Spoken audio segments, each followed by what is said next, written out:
Happy New Year, I guess. Happy to New anyone Year. who's not been told already. Today, I'm joined by the lovely Lift. Hello. And the lovely Cannonfire 40. Hello.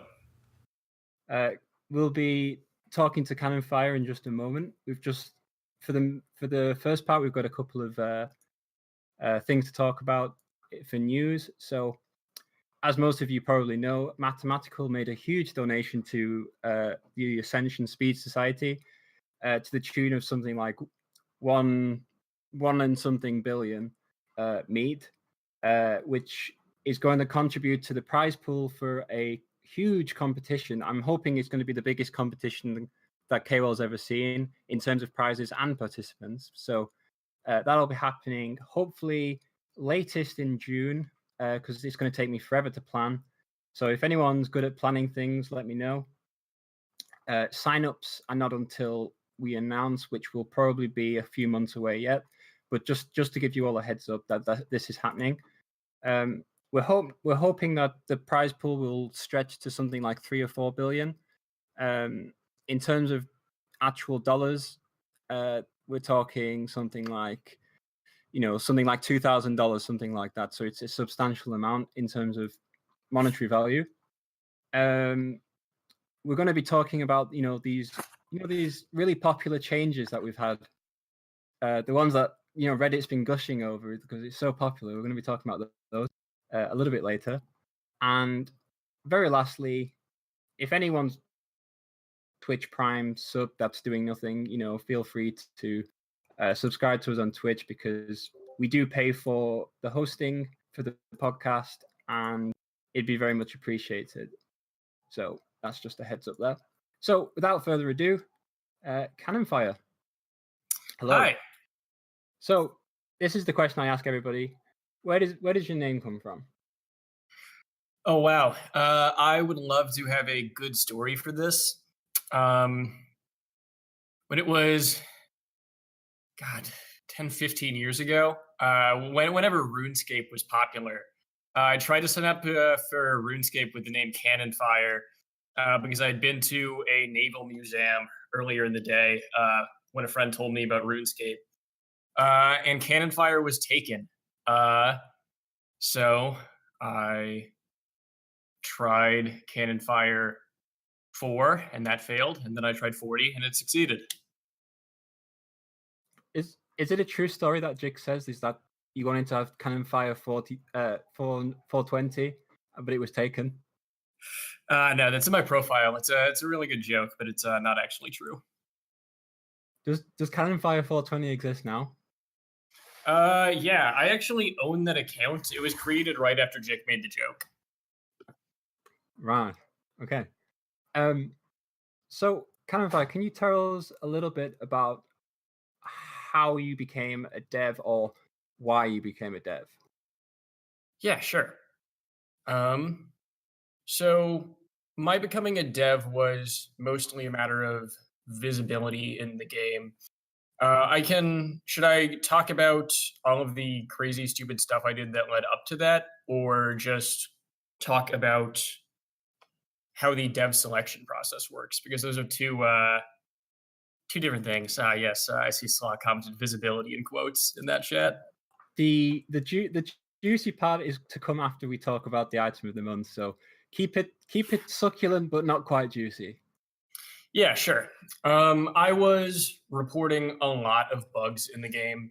I was really active on the forums. I was really active in asking podcast questions. And eventually the powers that be decided they needed more developers. And because I was really prolific at the time, I ended up getting asked. Excellent. We'll probably go into a little bit more the details there in a moment. One thing I wanted to ask was, you were gone for a little bit, like not entirely, but a short hiatus or kind of on and off hiatus. Is that the case?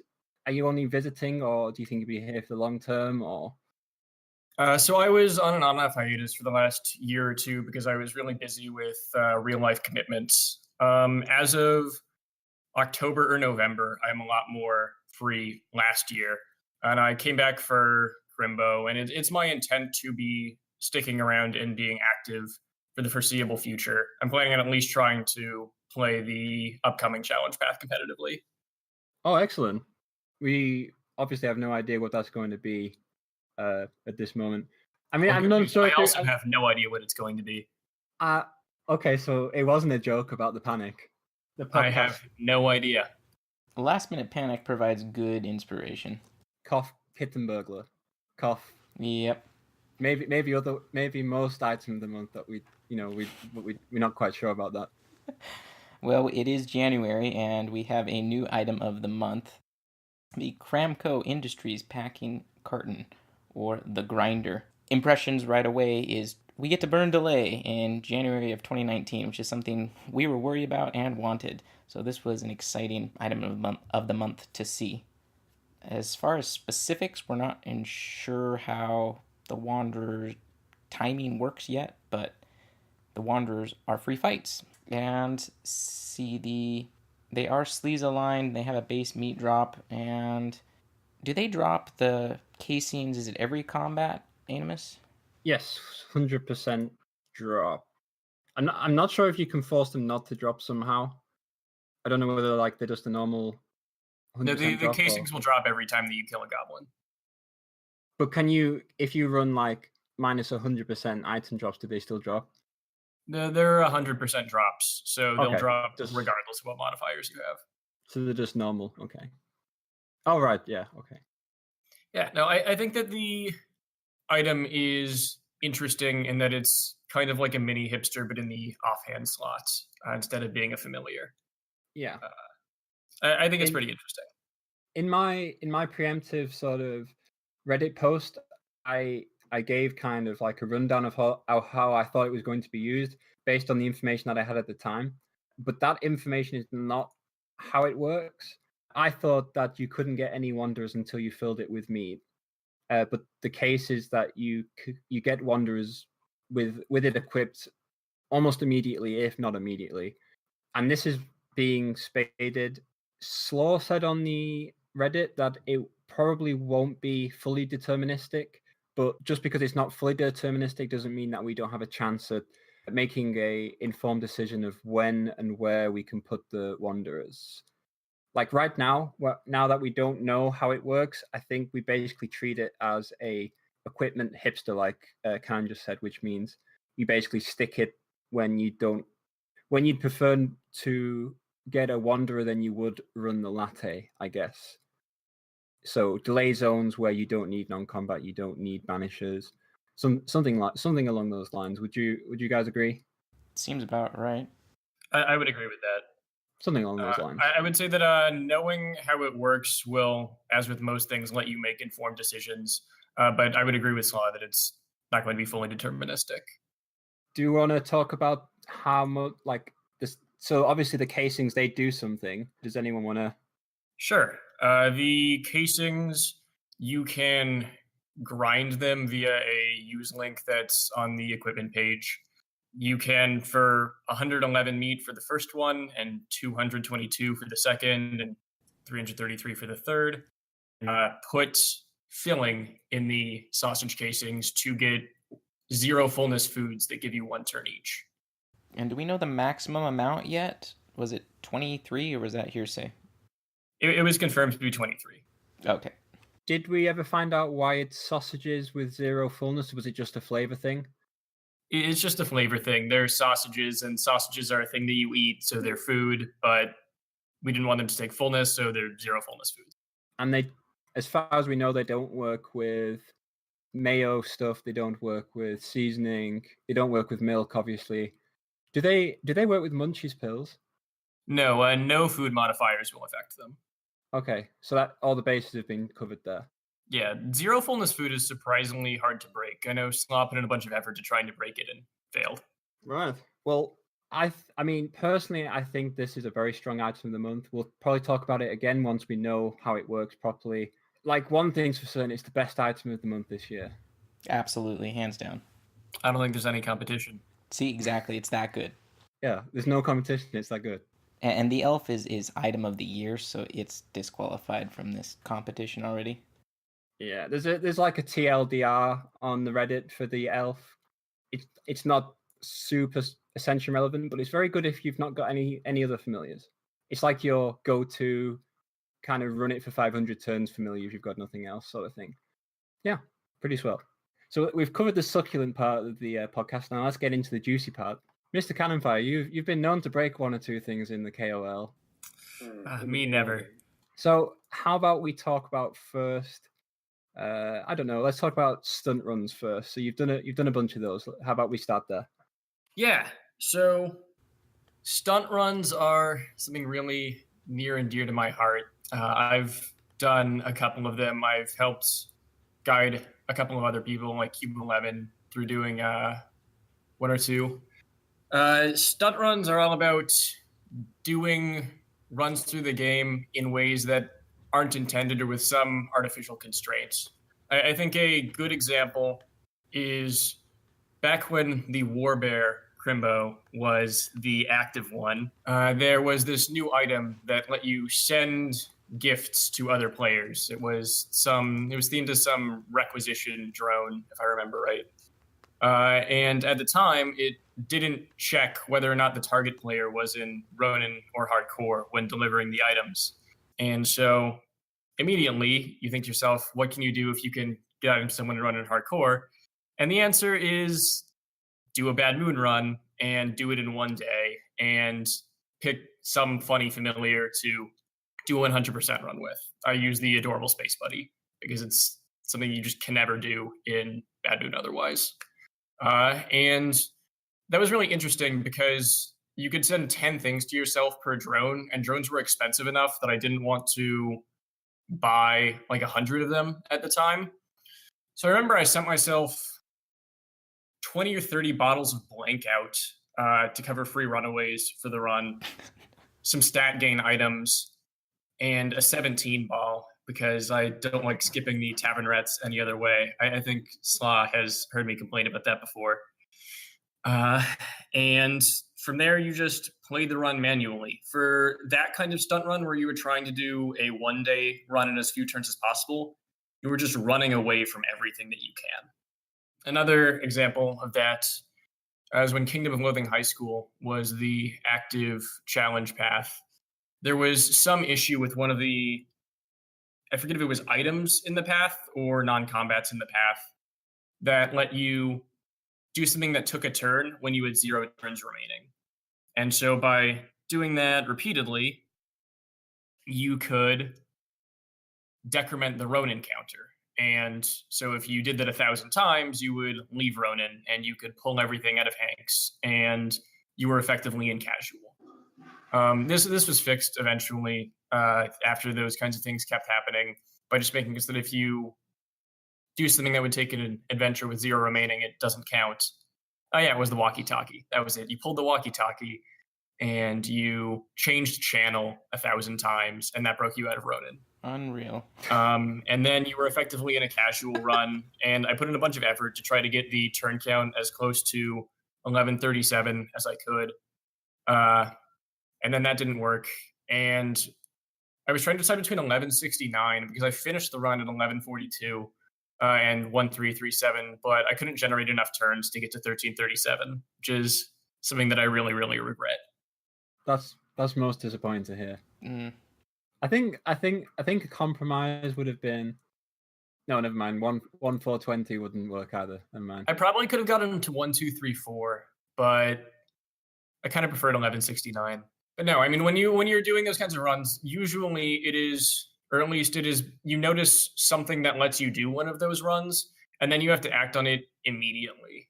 I remember the walkie-talkie, as Slaw points out, was fixed 5 minutes after the item came out, which means that I guess in 5 minutes between getting one and it being fixed, I ascended and immediately used it 1,000 times. That is some fast acting. Wow. Yeah, no, stunts are all about noticing how you can make weird things interact to do cooler things. Was this before chat macros? No, chat macros have existed for much longer than that, but I used a really sloppily written Mafia script that I probably have around somewhere. You must have written that pretty quickly. Oh, so there's this old long-running joke about my ping rate to KoL servers. Bobson has a copy of my casual script and has for a long time. He's maintained it for the last God knows how many years. When he has run it, it usually takes him 20 or 30 minutes or more, even 40 minutes to run on his connection. A casual, as I found out when I did a whole bunch of them in one day, takes my connection somewhere like 12 to 15 minutes to run. I have really, really low ping to KoL servers because of where I live. Speaking of very low KoL pings, what did that mean that you could do? Oh yeah, so this was a really, really fun stunt that happened a long time ago. So there's this item in the game, the map to Professor Jacking's laboratory, that was sold at Uncle P's Antiques during some series of new content that the Powers That Be placed there. And the map takes you to this set of zones where you can either fight things when you're really small or fight things when you're really big. And when you're really big, you fight things like Spooky Raven Manor, you fight things like the Castle in the Clouds of the Sky. But one of the combats there is a special one against the entire kingdom. And it's supposed to be unwinnable. You only have 11 rounds. Every source of damage that it can take is reduced to 1, if I remember right. And it has either 1 million or 10 million hit points. But it has factoids. And we knew that it had factoids because, well, it has factoids because when the Powers That Be went and created Manuel, they just kind of indiscriminately went back and added factoids to all of the monsters without really caring about whether or not they were killable. But the factoids were sold at a KoL con. See some factoids that aren't obtainable otherwise to someone who bought them at an auction. And so we knew that they had factoids. And this was right after Dreadsylvania had come out. And one of the items, or one of the effects, rather, in Dreadsylvania is a curse that allows enemies to attack you 6 times per round instead of 1. And there are a bunch of ways in the game to cause enemies to take damage when they hit you. And so Bobson and I put our heads together and realized that you could do something like 11 or 12 damage per time you got hit and multiply that by 6 thanks to the thing from Dreadsylvania. And we realized that you could probably do enough server hits with my connection in a day to kill the whole kingdom if you were trying. If you had some way of getting it to hit you an unlimited number of times. And so we went looking, and this was right after the monster level changes had come into the game where monsters became immune to staggers if you were running more than 100 monster level. And we found that if you tried to pickpocket, but had already pickpocketed in the fight or didn't have the skill pickpocket because you weren't a Moxie class, the monster would be unfazed and attack you anyway, without consuming a round in the combat. And so we came up with this crazy strategy of buffing ourselves up so that we would take 1 damage per hit from the kingdom and getting a lot of health so that it could hit us as many times as we needed. And then equipping all of the sources of stinging damage that we could, getting that curse from Dreadsylvania, and then trying to pickpocket repeatedly for like 60 to 100 damage per attempt at pickpocketing over and over and over again. And on my connection, it took something like 10 to 12 hours to plink away all of the kingdom's health. I still have the session logs for that. They're like 500 megabytes of just the whole kingdom takes 1 damage. That was a really fun one because I did it on my account and then I logged into Bobson's and did it on his and reported it, and we got the factoids removed. But it was a fun thing to demonstrate that it was possible.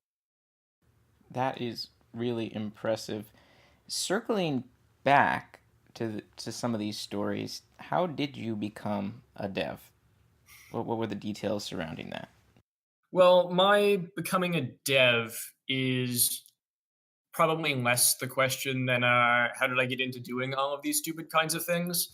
Because my becoming a dev, I think, is largely a result of I was visible in the community because I was posting a lot and asking a lot of radio show questions and doing all of these kinds of things. Mm-hmm.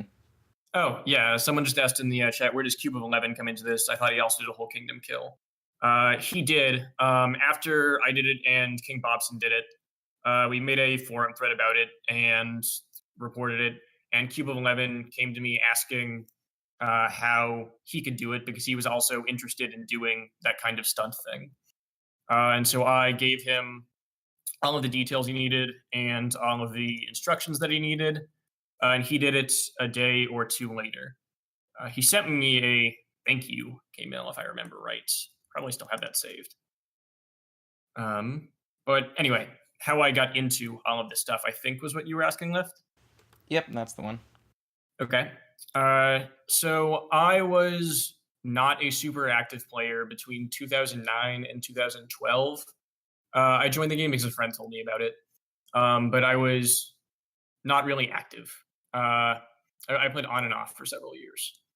And then around Crimbo of 2012, I rejoined the game and got sucked into it in a way that I hadn't previously. And I'm the kind of person who really likes to understand how things work and understand how mechanics work on a really specific level. And so when the anime Crimbo happened, I spent a lot of time trying to figure out how all that worked and documenting it on the wiki, and had a really great time doing that, and stuck around to try to do that kind of thing. A couple months later, the C got revamped, and there were 2 outfits of 6 pieces each that required you to do an ascension with each class and complete the C to get. And we hadn't seen Dad's Sea Monkey, so I figured there was something secret still at the end of the sea. And I really wanted to know what it was. And I had been talking idly with Not Jim in my clans chat and Darth Dud in my clans chat for the past couple months about one-day casuals because I was curious about them because they seemed like an interesting vector to figuring out how things worked. Mm-hmm. And I checked my schedule and I realized that I didn't actually have anything to do that day.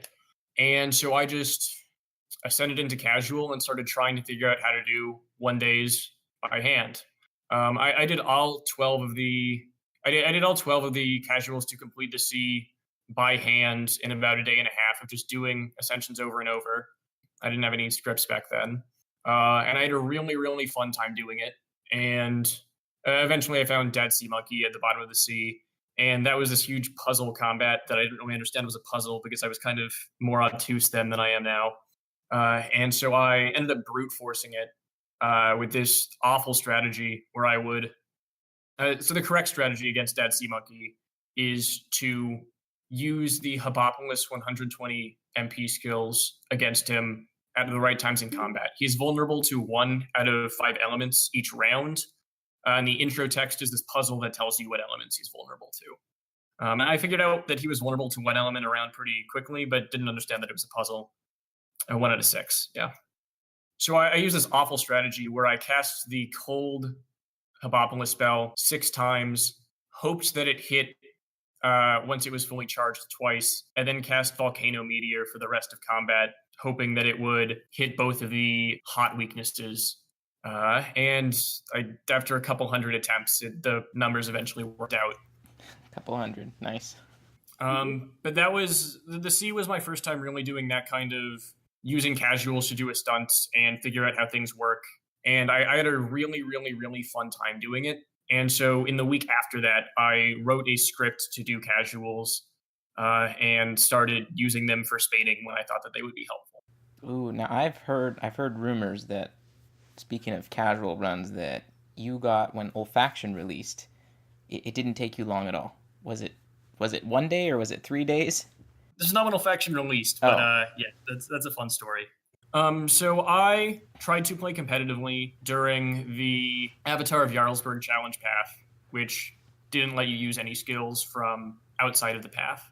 And then the next 2 paths did let you use skills from outside the path.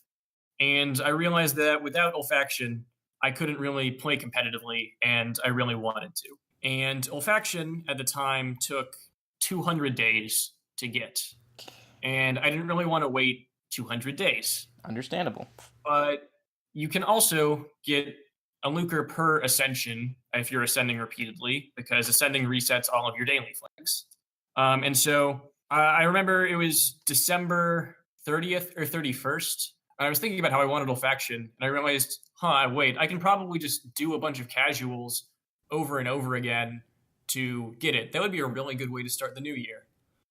So January 1st hit, and I modified my casual script so that it would collect a bounty after it was done, then recursively call itself, so that it would do all of the work of ascend, get a lucre, go back to Valhalla, ascend again for me. And I started it running. And it did one ascension per 12 or 15 minutes, collecting a lucre each time. I had to manually step in and restart it 3 or 4 times during the process because it ran out of resources, and the code that I had at the beginning for collecting all of the resources that I needed wasn't perfect. But I remember I spent most of the day just watching it ascend casually over and over and over again until it had done it 97 times, and I finally had enough lucre to buy olfaction. Congrats. I don't have any words. Yeah. It's one of those I don't even know what to say, because it took me 3 months. And that's with being able to get, 6 per day. Well, back in my day, we had to get 1 lucre per day, and we liked it, sort of thing. No, it was terrible. It was awful. Oh yeah. This was also right after the Warbear Crimbo. Someone just commented this in the chat. I should talk about it. And one of the items in the Warbear Crimbo was this bank where you deposit 1 meat into it per day, and then you get some amount of meat back from it eventually. Once you deposit enough, you earn interest. And one of the fun things about doing 97 casuals is that you get a lot of data on how quests work. So for spading, I had a lot of data to compare for how revamped mechanics worked. But also, I was using this Warbear bank item once per day to add a meat to it every time. And it turns out that the way it was originally implemented is that once you've used it on 100 different days, it will stop taking your meat, and it will just give you 100 meat per day. And the original usage case, once it was filled, didn't set the flag correctly that said it had been used that day. And so if you had completely filled it, then you could just use it however many times you wanted for 100 meat per use, which was the stupid, trivial, infinite meat bug, which I got a bug finder blade for reporting, which was fun. I wasn't aware of that one, actually. So you could literally just keep using the... Yes, you clicked use, and it would give you 100 meat and not set the flag that said it had been used. Was this only when it reached its peak interest? Or... Yes, this was only when it was filled. And so because I had done 100 runs or 97 runs that day, I was the only person with a filled bank. Right. And this happened to coincide with the whole olfaction stunt. Yes. The 97 casuals just had a bunch of ancillary stuff from it, because when you use things that have a daily limit 97 times in a row, you get a bunch of data. Right.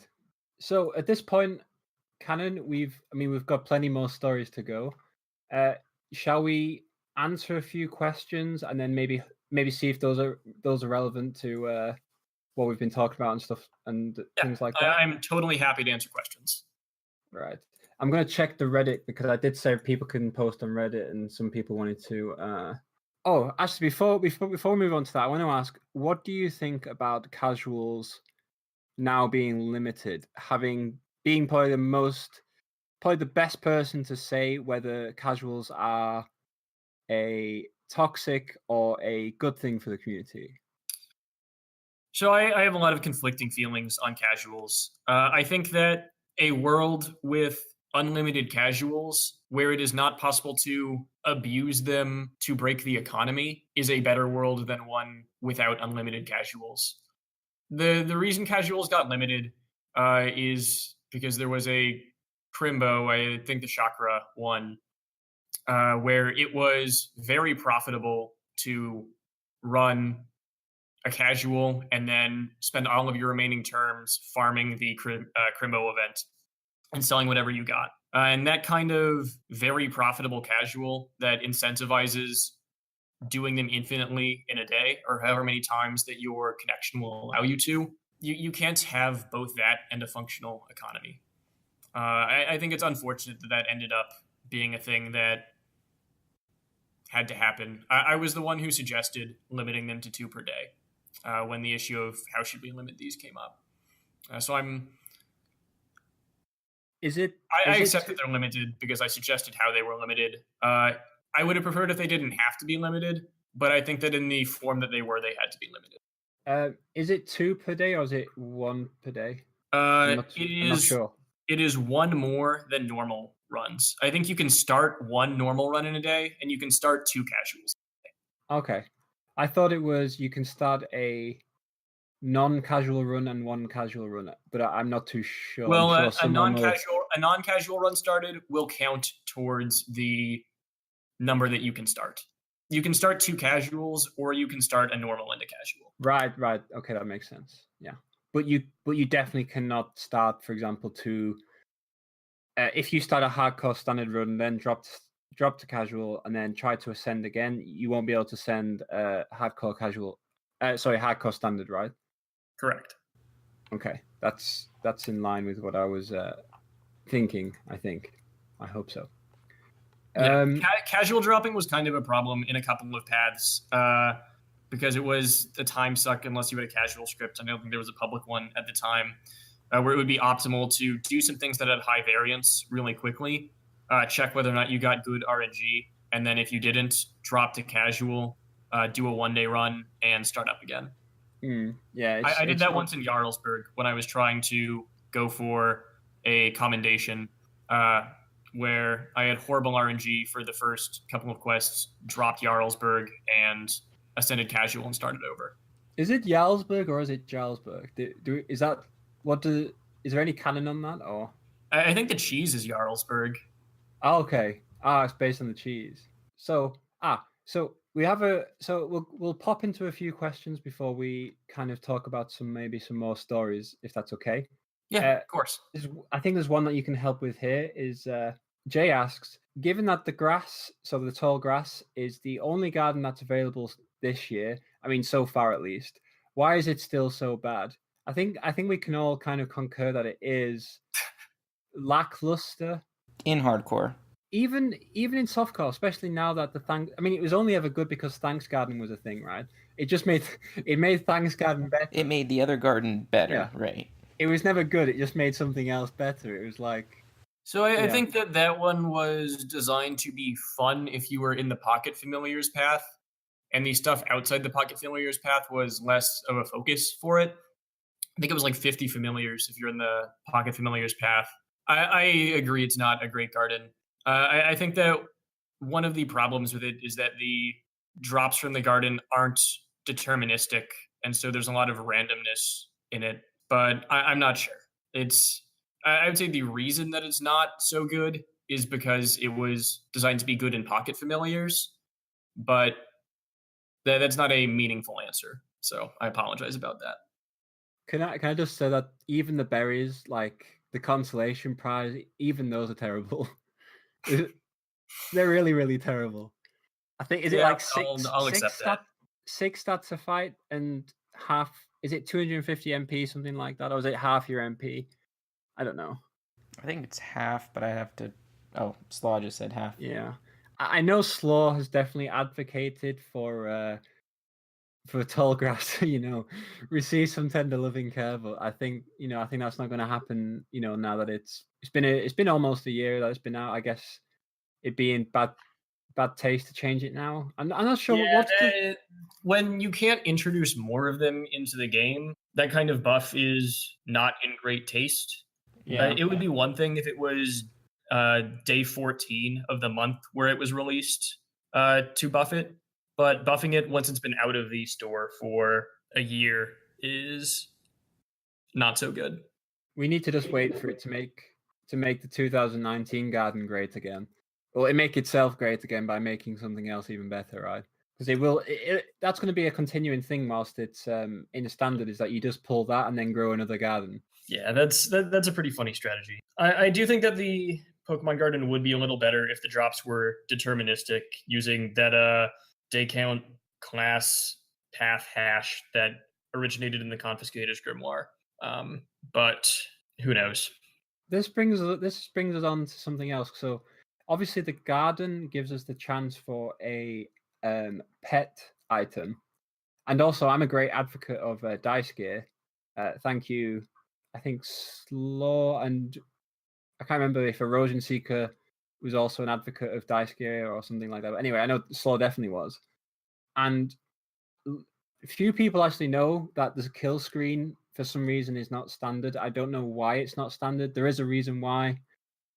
Slaw, I'm sure, will explain it in chat. But the kill screen is not out of standard. So that's actually going to be, I think, an optimal pull for softcore this year, if not, forever, because it's not going to go out of standard. And the fact that the current garden can give us a familiar item, it basically gives us this choice of, is the tyranny, as Philamon has said, is the tyranny of the pet sweater over? What do you think, Lift?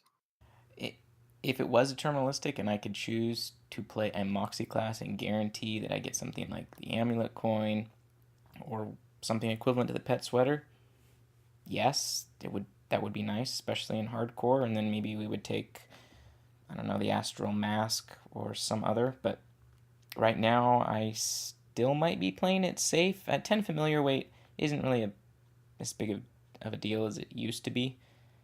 So I'll have to see. I can't really speak too freely because it's only January 5th and I haven't done a run in Standard 2019 yet. I might change my mind. What about you? I was speaking to Sawyer literally today, and I was saying I think I'd rather have the mask than 10 weight, at least at the moment, because we've lost quite a. I'm not even sure whether we can probably still cap 233. I mean, cap 30% item drops. That is 234% plus item, I think. But when it gets to the bigger item drops, like 400, 576 or whatever it is, 900, I don't think we have a chance at the moment, even with Champagne. With Champagne, obviously, maybe we can hit like 576, but I think 900 is way out of reach. But I'm not too sure about that. At the moment, I'm thinking mask, if not sweater. But the fact that the garden is good for one thing, and that's RNG familiar weight options, I think I'll probably just It makes sense to take the gamble. Yeah. And if not, just drop to casual, right, Cannon? Yeah, just drop to casual. That's always a win. I don't have a ton of thoughts on the astral item choice. I find it hard to imagine with the RNG not taking the sweater. Although I suppose if you don't have enough item, you do the mask. The belt and the shirt are irrelevant these days, aren't they? Because of monster level and stat gain, power creep, and free fights. I think the shirt is absolutely relevant for people with few skills. So that's fair for a few skills. Who can't handle monster level and have few skills. I think the shirt is the number one pick. People who can run the monster level should definitely be taking the. Is it the scarf? Oh, belt. The belt. Yeah, the scarf was the stainless steel item, right? So the astral belt for if you can handle that monster level, you should definitely be taking that. I need to go through and add up how many sources of monster level we have access to now, because it'd be nice to know. Let's say we're trying to do the tavern, what the peak ML we can scrounge up is, because that'll play a part. But 233 item drop is also very, very important. I mean, obviously, this is all stuff that will come clear as people actually do runs. I mean, we're all sort of speculating without actually having jumped the gas, as it were. So take everything we say with a grain of salt for now. This is all just speculation, and then the truth will prevail, or something like that. So, speaking of changes, Mr. Campfire, Yes. Reddit is absolutely thrilled January 1st, people got up, groggily from the bed, to the message, everyone was waiting for.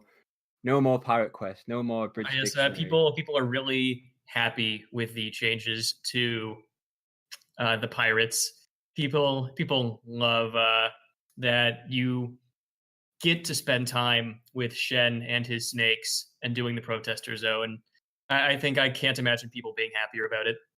You've got this horrible uncle who finally dies.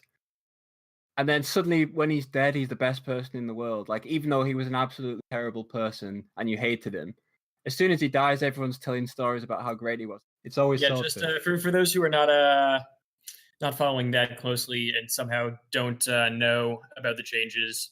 The dictionary was removed from the pirate bookstore, and the pirates are no longer a way to get the Talisman Onamzalat to go to the Palindome. And so you have to take the Copperhead path in order to complete the level 11 quest. And in addition, a couple monsters were made uncopyable.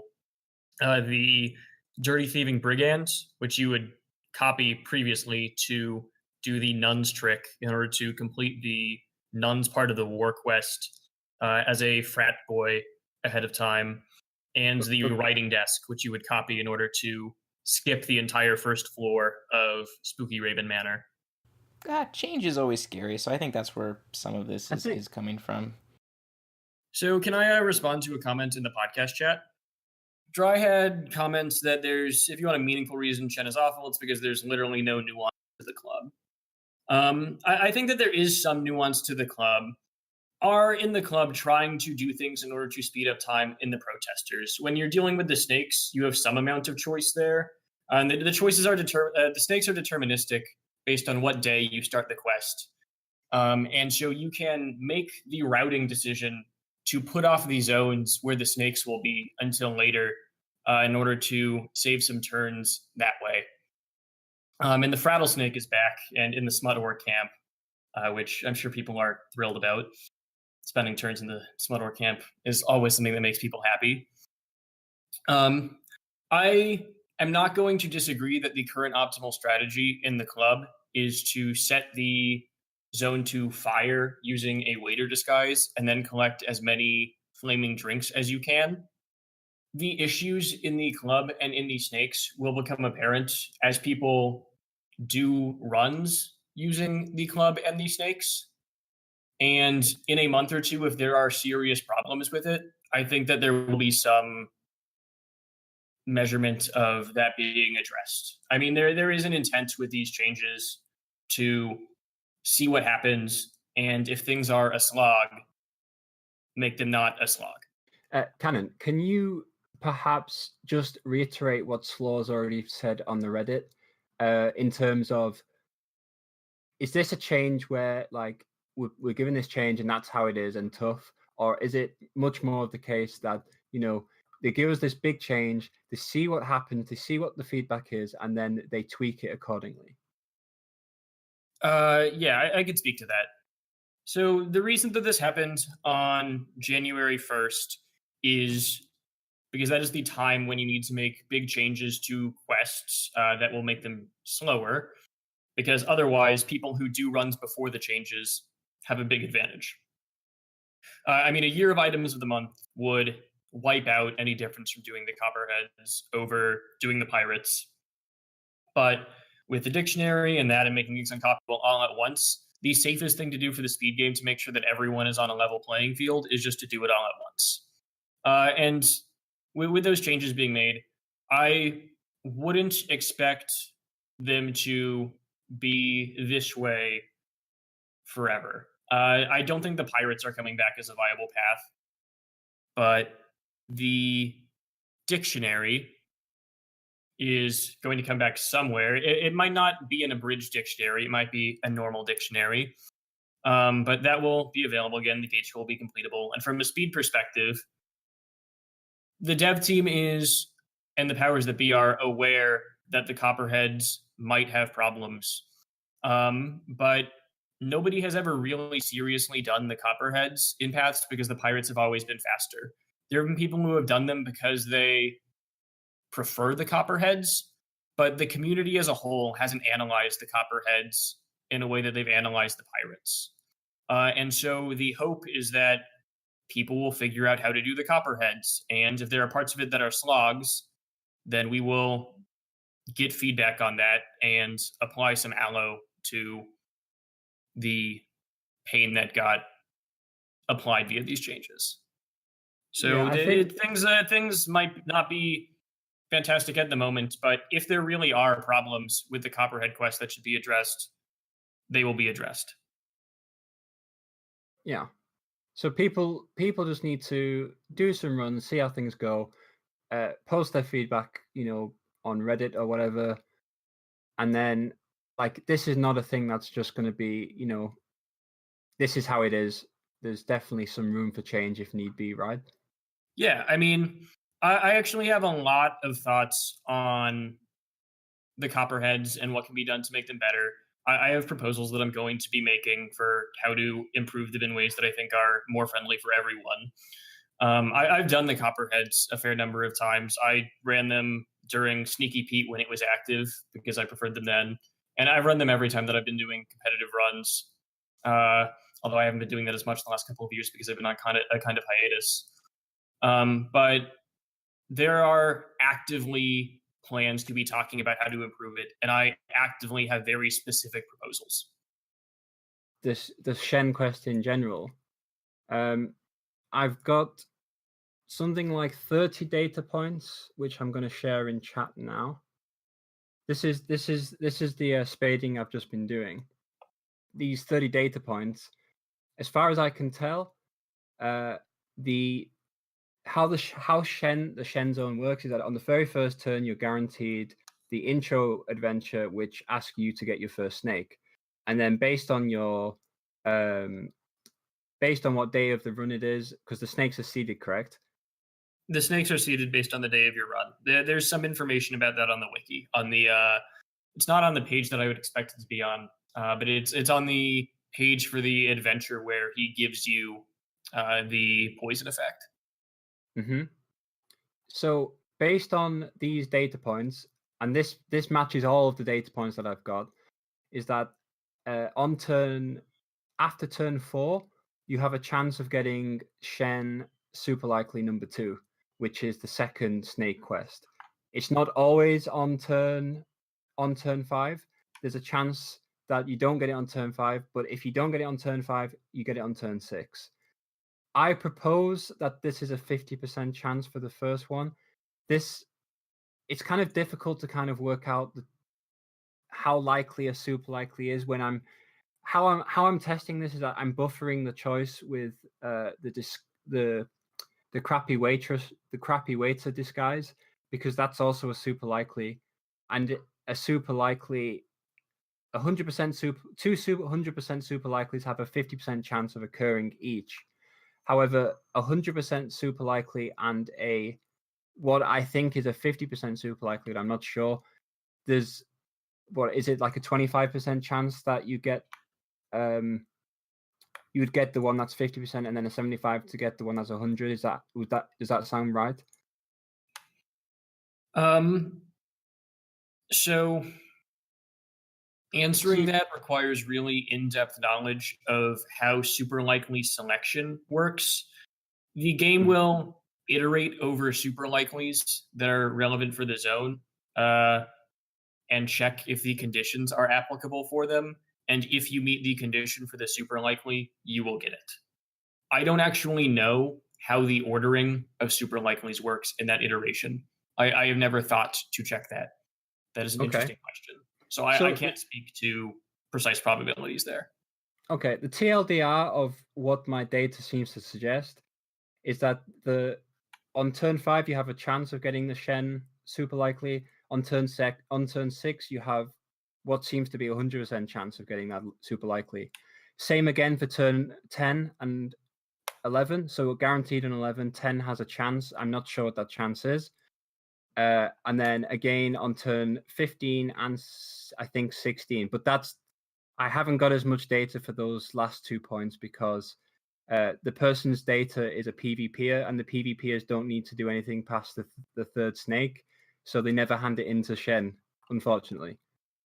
But so if I can hand a piece of advice for data collection in general, as someone who is very into spading, anecdotal data is good for coming up with theories. If you want to be confident in a hypothesis, the procedure that you use is you come up with an idea and you ask, what is a test that would make my theory wrong? And then you run it, and if the test fails, that's some evidence that your theory is right. And ideally, you can find a test that distinguishes perfectly between your theory being correct or not. But one of the important things when spading is to decide in advance that you're going to collect data. If you collect data incidentally and without collecting it in a controlled way, there will oftentimes be confounding factors at play. For example, with this sausage goblin stuff, I've seen a lot of people posting data, and when I look at it, they do not seem to be using methods that are standardized, and so they might fall prey to confounding effects. So the best advice I can give for data collection is decide what you're going to do in advance and do it, and don't alter your strategy for collecting data until after you are done collecting data. Sorry, that's all kind of an aside. I really like spading, and I'm really passionate about spading, and that's the advice that I have found works. That's good. Mm-hmm. Yeah. So just to clarify, I've got data which wasn't collected for this purpose. It was just session logs for Mafia. As far as what I can tell, it happens as I've described, which it needs more data points, it needs more spading, but it's something to go off. We can use that for now, I think. Yeah, I agree. You've come up with a theory. The thing to do is collect data to confirm it. So what I would advise is, rather than going to old logs, the way that you should do it is, when people are doing new runs, have them decide to test in advance and look at the data that people's runs provide. Ask them to do it a certain way. I'll have to think about some kind of defining parameters or something. Yeah, no, I mean, the regex thing can work okay, but my concern would be, you don't know what other things people are doing, and it's hard to be confident when you're regexing through log data. As someone who has made mistakes when spading because I regex through log data, I have actually come to wrong conclusions because I've done that before when I was doing stone rose spading a long time ago. It is easy to accidentally leave things out in your regex that might cause your conclusions to be a little off. So it's usually better, if you can, to just collect data after you have decided what your theory is. Slaw says, K-mail me for 50,000 D4s for your army of multi-spades. And what that translates to, make a multi and use kobolds to get to level 12 to be able to do the spading immediately on a new account or something like that anyway. I think you also need a pufferfish spine and some globs of wet hair, I think, is the minimum. That's the consistent way to kill a kobold family immediately. Yeah. Okay, I think we've got some time for some more stories, Canon. So let me get this back up. So this is kind of relevant to what you were saying. So we were talking about spading. So Lift, in fact, you take this one. Yeah. Tell me about some spreadsheets or examples that you and Darth did. Oh yeah, so that's not spading stuff, but that was when I was learning to speed run this game because I did not know how to do it when I started wanting to.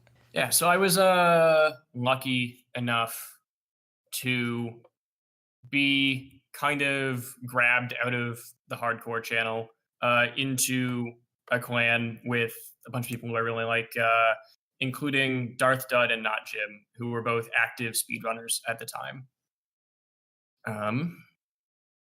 And when I mentioned that I was interested in doing speedruns, Darth gave me access to his run plans and talked a lot with me about how to make run plans and helped me design run plans. And back then, everything we did was in Google Docs, which was fun.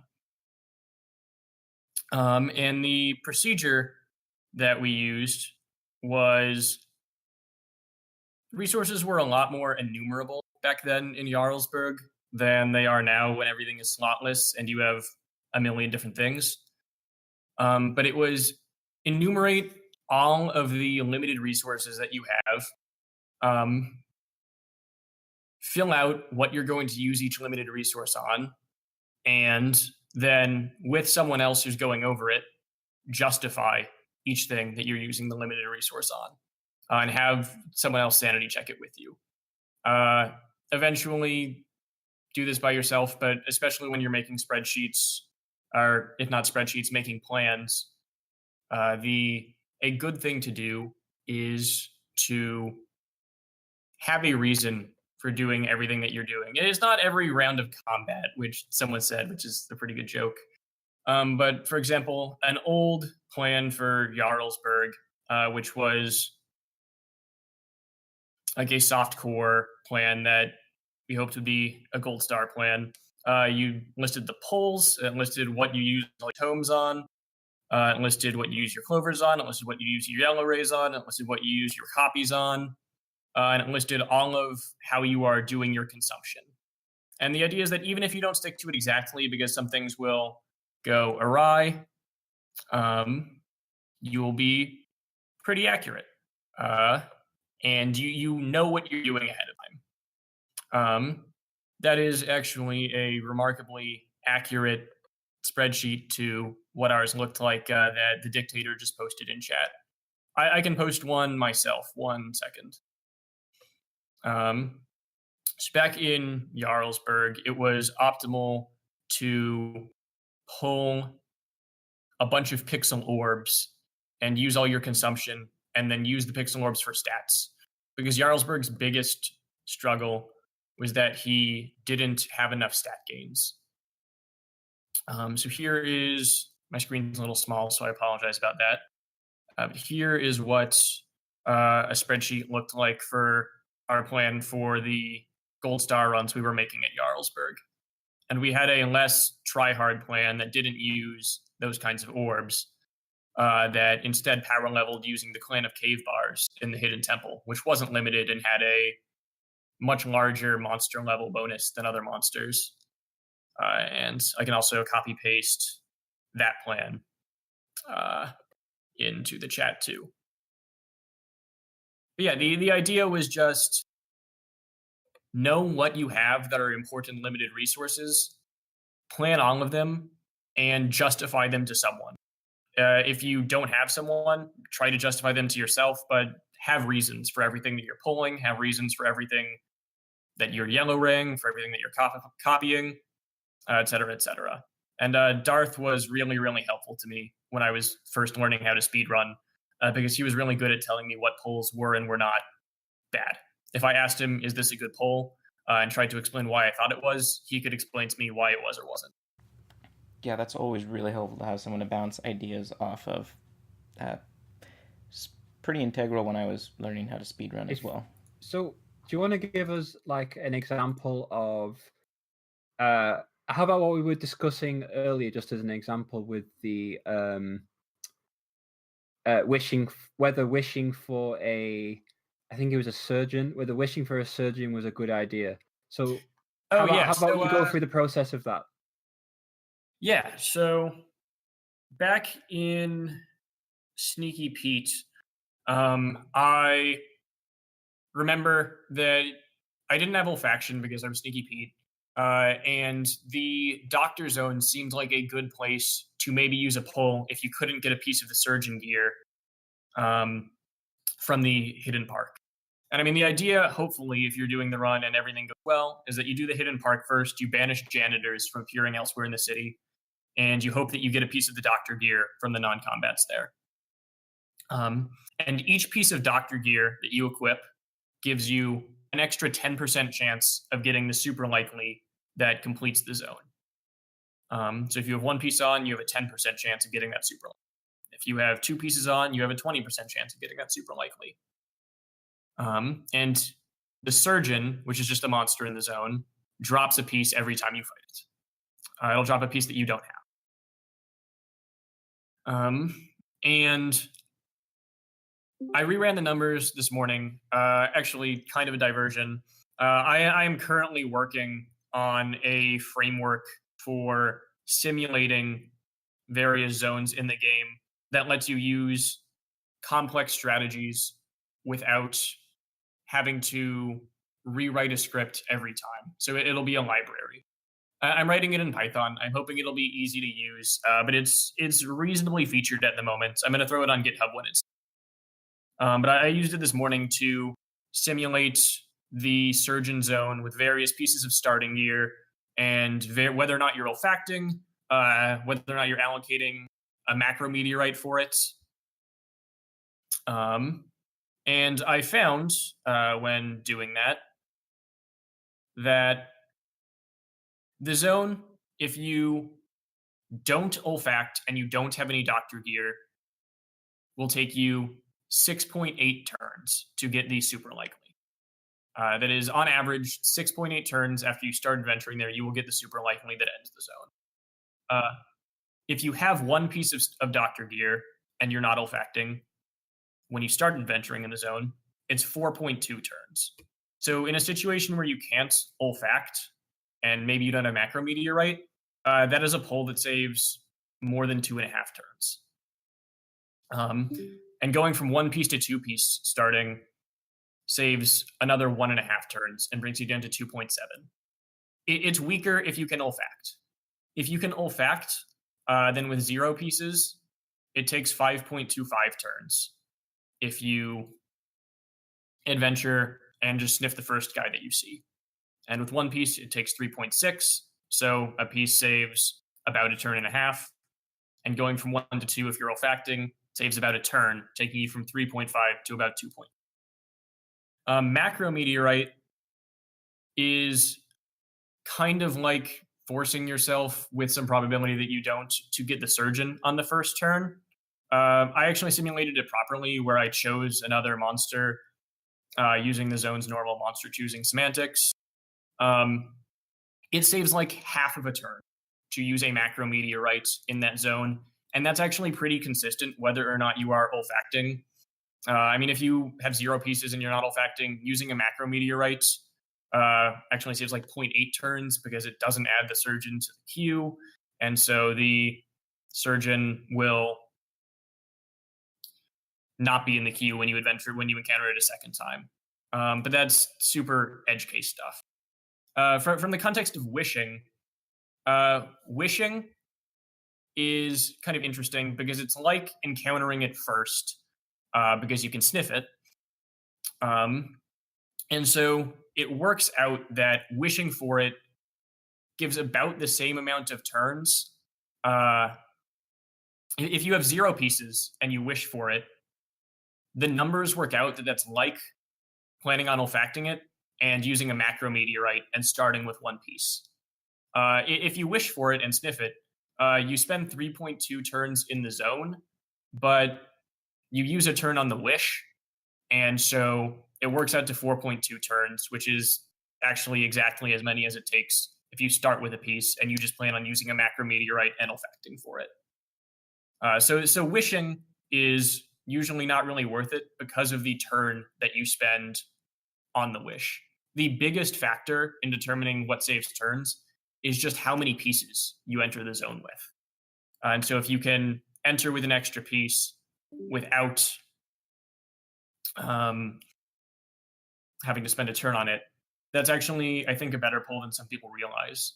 I actually think that an interesting strategy might be if you have like a piece or two to burn free wanderers in the zone.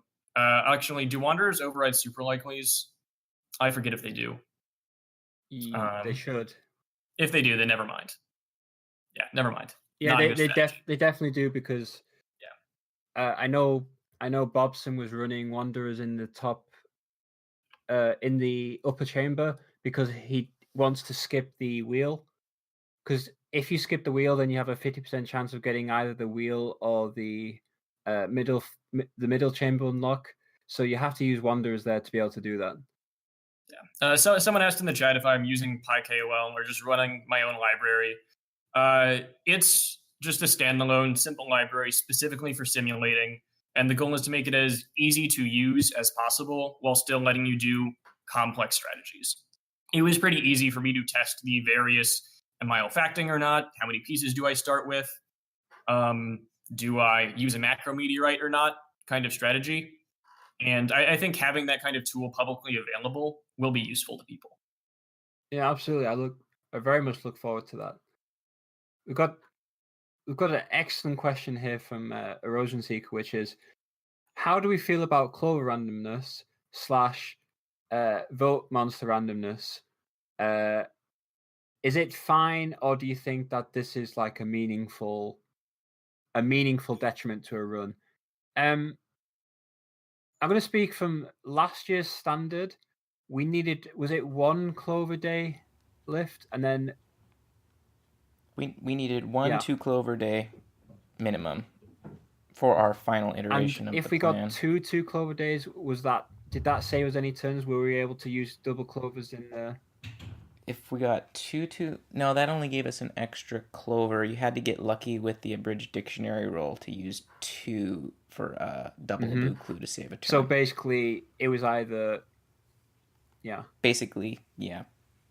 You needed 1 2 Clover day. The second 2 Clover day wasn't very helpful. I think I've asked for Clover days to be deterministic, with like alternating on 2 and 1 days rather than having a large kind of time. Well, it was annoying because there was a mid-December, there was like 5 days in a row that it was single Clover, and when your month is ticking by and you're wanting to ascend, I'm having flashbacks to Jarlsberg here, where doing a 2-day run required you to get a 2 Clover day, and it was unreliable unless you had 2 Clover days. And then near the end of the season, there were a bunch of 1 Clover days in a row. Yeah. Mm-hmm. And so I think that combined with, not that the voting monsters are a super big deal, or they weren't last year, but that combined with Clovers just makes it harder to plan out a calendar. I'd like for that to be deterministic, but at the same time, we've had big changes where in this game, in the current meta, I imagine Clovers are going to be huge because Clovers in the protesters, I'm not sure how many turns they actually save, but I think it is, if you have Linnet gear and you use a Clover for the Linnet gear, I think it's a substantial amount of turns saved overall. Don't quote me on that. I'm not too sure. I've not done the math yet. And obviously, if we have no abridged dictionary, Clovers for the bridge parts is going to be a big thing. I would say Clovers as a 1d2 role that you don't really have any control over don't feel great, but you can choose to start a run on a 2 Clover day, barring strings of 1 days in a row. I don't think it's awful. I'm not a huge fan of it. The voting stuff thing, though, I feel is different. I understand that some monsters are better than others for voting, but I think the turns that you get the Wanderers on is totally deterministic. So the randomness is whether or not the kingdom votes for the monster that you need. In which case, I mean, your real goal is to convince people that the ones that you need are the ones that you need. I think that for the case of like the voting monsters, it's a case of trying to balance this fun mechanic, where, because it is cool to have something that the whole kingdom is actually voting on, against the randomness effects of it. Are we voting, or is it like the US election where everything goes into a big bucket and then they pretend that they counted the votes and then sort of just roll a dice and then that's what you get? Well, there's always the make a bunch of multis and send them passes and find out if you can rig the vote. Don't actually do that. That will get you banned. Don't do that. But that is, of course, the strategy that you should enact with a bunch of friends. Does that come under the rule of being a jackass? I would expect it would, but I guess you could always ask Multizar and find out. I mean, I have 600,000 Valentines in my inventory because I've had this plan for years to use my connection to send a Valentine to every player in the kingdom on Valentine's Day. And Multizar gave me the go-ahead for that, but I've never actually done it. You can always check. How would you get the database? The database of usernames. You whois every player and check their last login date over the course of like a month. So you just type in every combination of up to the max number of letters, or with numbers. Okay, that makes sense. Yep, right. People have incrementing ID numbers, so you can enumerate players in the kingdom. Actually, I mean, you can also do things like kind of dictionary, or not dictionary, but incrementing characters in the search players interface. Like in PvP seasons, there's this one mini. It's called Sharing the Love or something like that. Where you need to fight as many different players as you can. And so you can search A and see how many results come up, and then add an A to that and how many results come up, and then change that second A to a B and iterate in that way to enumerate all of the players with stones broken. I actually have a script that does that. I don't know if there's a public Sharing the Love script, but if that's ever a relevant PvP mini and I'm active, poke me for it. I'll poke you for that, but I think there is a public one. I'm not sure how good it is. I think it's okay. I think it's fine. It functions sometimes, I think. In terms of voting wanderers, like obviously, we want the angry ghosts, and sometimes like much to like Violet's, pleasure, sometimes we lose angry ghosts to snakes, also known as long friends. I'm not sure how I feel about that. I will tell you right here. Vote snakes. Vote slimes. And it was nice to have a guest, so thanks for listening. I feel like it should have, as much as I like the kind of idea of everybody being able to vote, I'd prefer to just vote for my own thing. I want to live on an island. I don't want a democracy. I want my own dictatorship. But yeah, I think the voting thing is, it's unfortunate that it can have such a large impact, but I think the mechanic is cool enough as an idea that I think it's probably okay. I think we are better off having the vote than not having the vote. Last year, it kind of didn't mean anything because it was like one turn saved. Nope. Possibly a couple more turns because of the fact we have more spooky stuff to extract with the jellyfish. But overall, it wasn't a big deal. This year, it's probably a bigger deal because we've lost a bit of item and stuff. But I can't comment on it because I haven't done a run in January. Hear me out. Nobody can get the benefit from the optimal vote if you always vote for the wrong choice. So I would like to make that clear. That is always a strategy that you can enact, is always vote for the non-optimal one.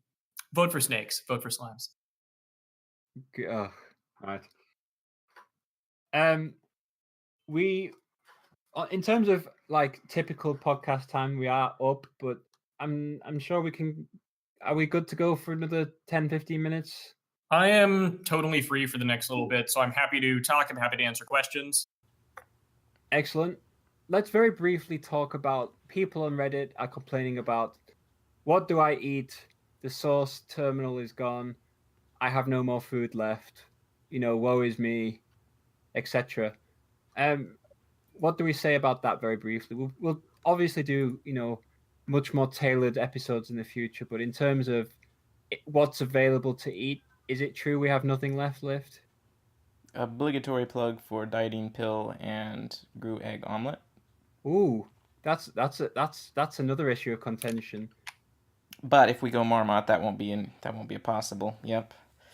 Slaw is incredibly happy about this. I think if we had any hope of the abridged dictionary coming back into standard, it's gone because Slaw wants Marmot to be optimal, and at the moment, because we don't need untinkering, we don't need what's the other stuff? We don't need the frilly skirt. We don't need. You were complaining about clovers. There is a moon sign that gives you extra clovers. Yeah, marmot. That's what we're talking about. Yeah. So. Oh, is that one marmot? I thought that was. I don't know which one. I'm not good at correlating the actual rodents to their effects. Yeah, it's marmot, so it gives an extra clover per day, which is, I mean, clovers are so good in the protester zone. So, and then obviously the bridge itself.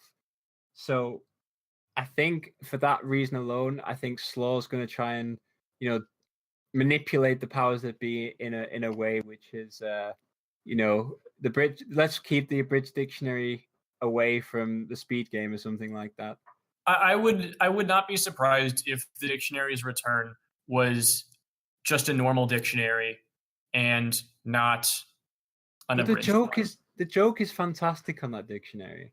That's true. The joke is pretty funny. Maybe put the dictionary so it takes more turns than it's worth to get. Well, I mean, one of the obvious things that would be really funny to do, but that people would probably be very upset about if you did, would be to have the Highland Lord give you the abridged dictionary as a reward for completing the level 9 quest. Golly. Jeez. Some people just want to watch the world burn, don't they? I cannot wait. If that happens, I cannot wait for the Reddit post. I hope it happens on April 1st, and then people are like really angry, but at the same time thinking it's a joke, and then it never goes away. I would love that so much. In terms of eating in standard, since I don't think anyone has mentioned it yet, I think probably one of the best things to eat are just reagent pastas, which you can make in run if you fight a Hellion. Is Hell Ramen still good? I don't know. It's 2019. It's not as good as it once was. Okay, I figured. It's still awesome though. I think awesome quality. I think food is less of the issue. It's booze that it's going to be a little harder to scrounge up. Oh, just to put it out there, we've because we've lost pirates, we've also lost like half the kingdom's supply of rum. Just putting that out there.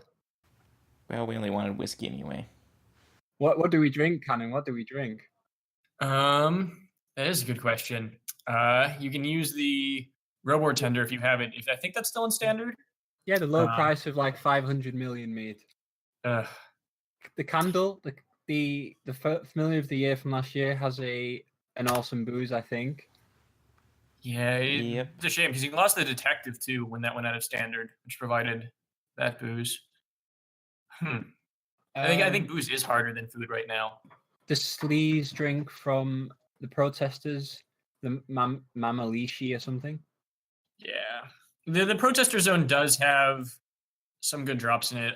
You have to spend a crafting turn on it, so it's never worth it. But I know there's like a mac and cheese item in the protester zone that's really good. Isn't that 2 crafts? Oh yeah, it is 2 crafts, so it's garbage. But it is actually pretty good though. I mean, in terms of it's like on the higher end of awesome, I think. Yeah, and it's 6 fullness as well. There's also in terms of food, there's the Deluxe. It's the sheet cakes upgraded form. It's called like the Deluxe something cake, Deluxe mousse cake. I don't know. Can anyone help me out with that? No, I was having fun listening. You get chocolate from the mousse, I think, and then a sheet from the sheet ghost or something, and then it makes a cake, and then you can upgrade that cake. So anyway, it's like 10. It's 10 fullness, and it's awesome. It's pretty good. It's really good in Bad Moon. Yeah, I've never done Bad Moon. People are saying in the chat, isn't that top floor? So here's the Bad Moon strategy. Wait a couple of months and hope that the item of the months have not been blacklisted for Bad Moon. Some of them won't be. And then do a run and then report that they're working in Bad Moon when they shouldn't. But that's how you really speed up Bad Moon, is hope that we are forgetful. Oh, we do. If you do go, so this is the thing. We're saying that Marmot is optimal. If you're, I'd say go muscle until you're sure that you can hit 2 days without having stuff like diet pill, Grueg omelet. So I am not sure whether this is ever relevant in 2019. But I remember years ago, in some avatar paths, you wouldn't have torso awareness, and you could go the null sign in order to wear shirts in paths where you couldn't otherwise wear shirts. Is it possible nowadays that would ever be good in an avatar path? Sorry, I think I might have cut out there. I think everyone did. Yeah. I was talking about how years ago, for when it was Avatar of Boris, Avatar of Jarlsberg, Avatar of Sneaky Pete, in those paths you didn't have torso awareness, although you did in Sneaky Pete. And so one strategy was to go null sign and get torso awareness in run in order to be able to wear shirts. If there is an avatar path, is that ever a better choice than the clovers? What shirt would we put there? Oh, right. I guess there aren't really any new shirt items of the month. If you're asking where to find food, go null. If you're fast, go marmot. This is top tier advice right there. It was Slow said it was vaguely a thing in Ed to have a torso. That's a really interesting thought, though. It's not come up for me so far. If it's like a muscle avatar path, then maybe, because the love shirt is still relevant. Yeah, isn't there that one shirt that's pretty? There's that like sport advertisement shirt in the Neverending Party. Yeah, it's like 3 stats a day, 3 adventures a day, plus some amount of stats, I think, as well, or damage or something like that. I'm not too sure, but it's decent. It's pretty good. But in terms of, yeah, I've never really thought about I've never thought about not being muscle class ever, basically. Oh Yeah, no, but I tell a lie. In G-Lover, for some reason, I think Slaw remembers this because he had a good laugh about it. I thought, oh, there's nothing to drink. I'll go. Oh, you did suggest that, didn't you? I remember. I can't remember. Is it what's the moon sign with the desert? The Canadian one. You wanted to. Is it Canadian? No, eat with it with the chef. No, with the drinks. Is that Little Canada with the drinks, or is it gnomes? I have no idea. But anyway, I was like, oh, we can't do the pirates. We have to do Copperhead quest. I'm gonna go to the desert sign and get gnomes and get lots of cool stuff. And then I realized, oh, I still want to get the dictionary because, the dictionary is like 15 parts for the bridge. Well, now you never need to worry about that. I still want my frilly skirt. It was the worst decision I ever made, yeah. So I regretted that almost instantly. But now the future is here. We can be gnome signs and Little Canada signs. Yeah. Are there any more questions? I'll have a look. Changes to the softcore pull list. We'll address that at some point. Yes, that's on the agenda. Toast is no longer a thing from the Love Tunnel because we have no time spinner. So you've actually answered your own question there, Twack. I guess we can end on this one here, which is with the Spooky Raven quest. Actually, no, I think we'll leave that. I think we need to approach that more thoroughly. Just asking about how we're gonna, what kind of elemental resists. In terms of the hardcore permless lift, do you think perhaps the elemental resistances go up a little bit in terms of priority now? Does the list of things to do for when you're getting into hardcore speed tell people to do the permanent pool skill improvements? Because I know that you need to get like 25 semi-rares in there in the billiards room in order to permanently make your pool skill better. I think it's becoming more apparent. People are like talking about it more, obviously now, but that's definitely something you want to be doing in aftercore. Sorry. Yeah. And one method to speed that up is that you use an optimal dog from the VIP hot dog vending machine thing. Excuse me. The hot dog stand, I think it's called. Is it called the VIP hot dog stand? Yeah, it's the clan hot dog stand.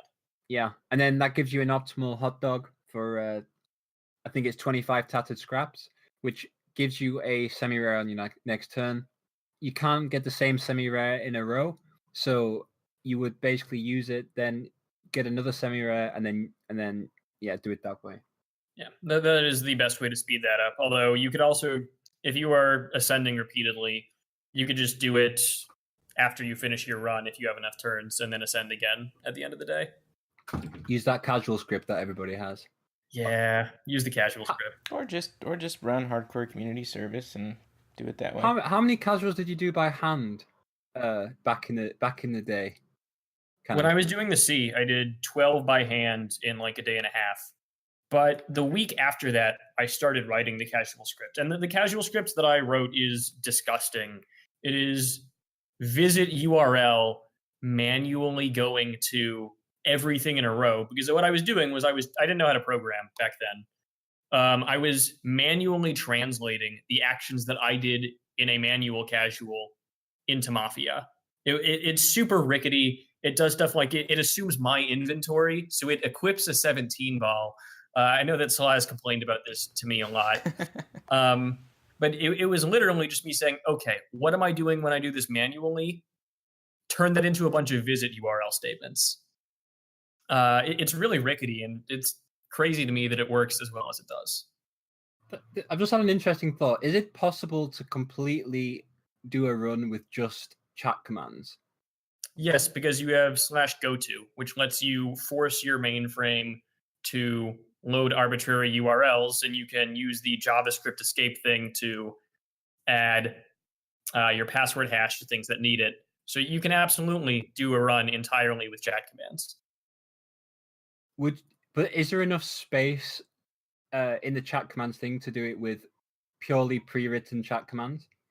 Yeah, there should be. Also, Slaw brought up something about my script that I should apologize to him for. The script that I use for casuals is very literally a transliteration of my visiting URLs that I do normally. I never added any kind of progress saving to it in order to fix issues that would arise if something went wrong. So if something breaks in the middle of the script, the way that you as a user of the script get around that is you delete all of the lines in the script above where it broke. Love it. Yes, perfect. I think for a closing comment, I want to just ask one more thing about the Copperhead questing in general, which is how open do you think, well, first of all, your opinion, and then how open you think the powers are. Actually, maybe you can't comment on that. I'll just ask your opinion. What's your opinion about bringing the level requirement of the Copperhead quest coming down to, say, level 7, 8, something like that, something in line with old pirates? So I think that question is really there aren't enough things to do before you are a higher level question. I mean, I think in standard last year you were a crazy level on like turn 40, so I don't know if it was ever really relevant. My view is that if there aren't enough things to do, I am a proponent personally of making it available at lower levels. I think that the powers that be, not speaking for them because I cannot speak for them, also probably want you to have things to do when you are going through the game. What would be the biggest argument against having it appear around level 8 or so? Or just earlier? Apart from flavor. Putting flavor aside. The narrative argument is the strong one. I mean, the justification for a while was that there was, when the quest revamps were happening actively, was that there would be something to do otherwise. But I don't know if that ever materialized. And I honestly don't know to what extent in this time the powers that be would be amenable to that kind of thing. Please no artificial turn inflation, please. We've already got plus 30 or something. Well, I'm also not a fan of artificial turn inflation. Turns should be spent for reasons. And on that note, I think we'll leave it there. Unless is there anything you want to ask, Lift? No, I am good. Thank you so much, Cannon, for joining us. Yeah, of course. Anytime. I think I think it's safe to say you'll be back again at some point. Tell us some more crazy stories. Perhaps I'm happy to come by and chat again. Yeah, perhaps there's some new stuff that'll be apparent in the future. But thanks to you, Lift. Thanks to you, Cannon, and thanks to everybody listening here. Thanks for all the subs. We had loads of subs and stuff during the podcast. Yeah, we'll be heading over to another channel to talk for a bit. So thanks everybody, and have a nice evening, day, morning, etc. Happy New Year.